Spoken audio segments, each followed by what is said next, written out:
Jimbo la Kivu Kaskazini limekuwa ndani ya vita na misukosuko ya kijamii kwa zaidi ya miaka 10. Kufuatana na hayo, kunaonekana hali ya kutumikisha raia katika nzama za kisiasa ama manipulation politicienne. Vijana ndio wameonekana kuwa wahanga wa jambo hilo kwa sababu ya ukosefu wa kazi. Inakuwa kwepesi kwa vijana kudanganywa na watu wa nia mbaya ili kutapanya maneno ya chuki kwenye mtandao ya kijamii, mambo ambayo inakuwa chanjo cha kuongeza migogoro kati ya watu ndani ya eneo hilo. Mitandao ya kijamii ambayo ilipaswa kusaidia kupeleka habari na kuunganisha watu, mara nyingi imekuwa uwanja wa kugawanya watu na kutoa maneno ya matusi kwa watu wamoja na kutapanya uongo kwa wengine.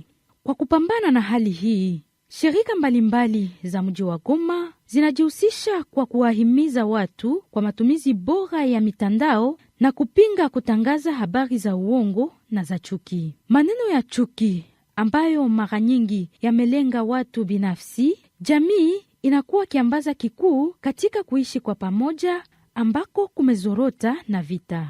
Mji wa Goma, hali ya kuishi kwa pamoja na amani inaonekana kuwa dhaifu, na kutangaza maneno ya chuki kwenye mtandao ya kijamii ni chaguo la mtu binafsi, kama wanavyoeleza wakaaji hawa.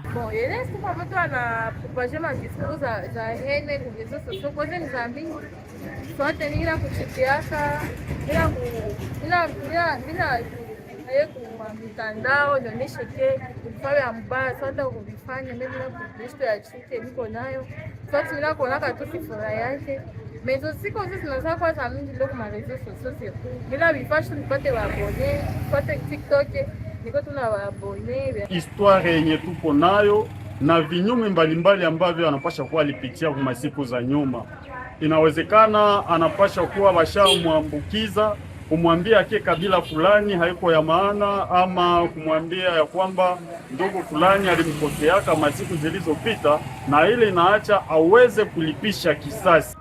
Partager ma discours ya hene ma réseaux sociaux. Neza kwa poser na conflit. Bien. Ulo bali partager ma message zake, bali partager ma discours za hene contre elle, zote anaexagere na kufati mbaya. Kwa wanatanga sema vitu yuko contre elle ma réseaux sociaux.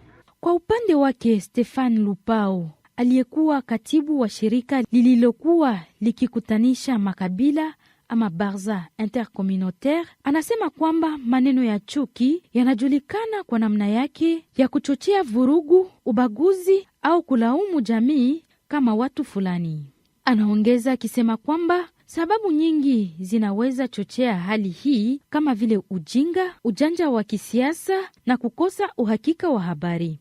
Anaonya kwamba maneno ya chuki, ingawa yanaonekana ya kawaida, yanabomoa kuishi kwa pamoja ndani ya jamii, yanachonganisha makabila na kuhatarisha juhudi za upatanisho. Umoja wa Mataifa, Nations Unies, inafasiria hiyo diskuri ya hene kama vile inaweza kuwa masemi, inaweza kuwa yale yenye unaandika ezekri na ile yenye unaweza sema, lakini hiyo masemi na ile yenye kuandika inakuwa ikienda kinyume na yale yenye inaweza leta amani.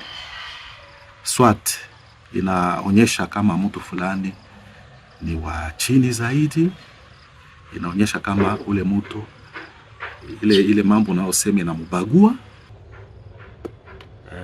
na hiyo inaweza kuvize mtu wala kigundi fulani.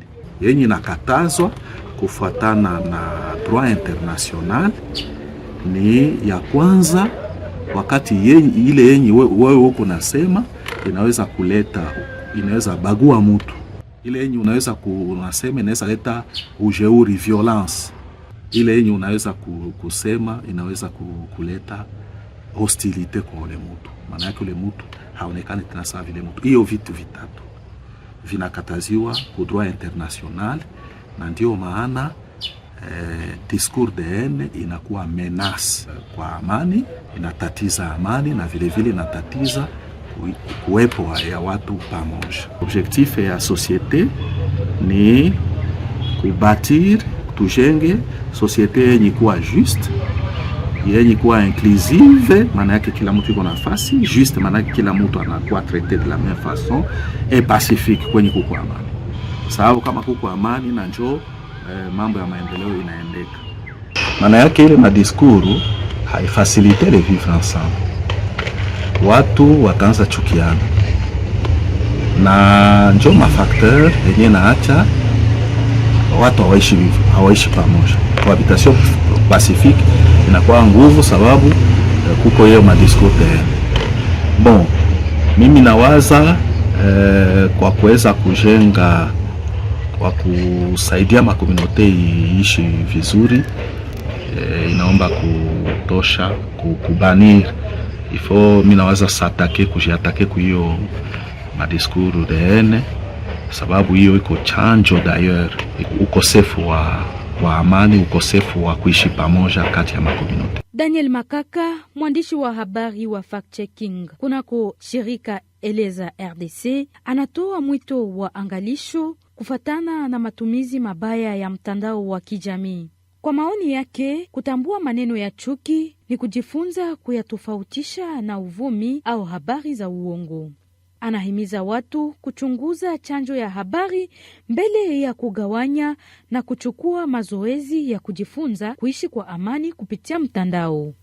Madiscours de haine ziko na impact ya kabambi sana kwa communauté na vivre ensemble, donc cohabitation pacifique ya ma communauté. En général, discours de haine ni ile message tu yenye watu banaweza kuvehiculer. Pour la plupart watu wenye wako na intention za mbaya à l'encontre ya groupe fulani, na bana semaka ile objectif ya kufanya seke na mtu mwenye alikuwa na perception ya mzuri ya bale watu naye va muintoxique pour que ava accompagner mwile maide zabo za mbaya, na à la longue peut-être kukia fanya vitu ya mbaya à l'encontre ya bale watu. Effectivement, ku internet ndio kwenye ile madiscours de haine zinazoyaka njia avec ma réseaux sociaux, parce que batu mingi benye hawezi weza kusema waziwazi mbele ya watu, wanakuwa na facilité sana ya kulisema wakati wako natumikisha matelefoni zao au kwa réseaux sociaux. Population inapaswa kujidocumenter kama inawezekana, au kuwa na confiance ma cellule au na institution au maforce fulani zenye ziko pale job combattre contre ile marumeur au madiscours de haine. Kuna kuwaka education aux médias et à l'information yenye objectif yake ni kueduke watu kujua gisi ya kujikomporte. Par exemple, wakati banatumbe ku rumeur, reflexe zenye banapaswa kuwa nazo wakati banaanguka ku ile rumeur, na nini ndio inaweza basaidia kuverifie kama ile rumeur ni ya kweli au ni ya bongo. Tukumbushe kwamba tangu tarehe 13 mwezi wa 3 mwaka 2023 ndipo nchi ya DRC ilitangaza rasmi sheria inayoleta mwelekeo ya matumizi bora ya mitandao ama loi sur le numérique en RDC. Sheria hiyo inaweka malipizi fulani kwa watu ambao hawataheshimu maelekezo zinazowekwa ndani yake.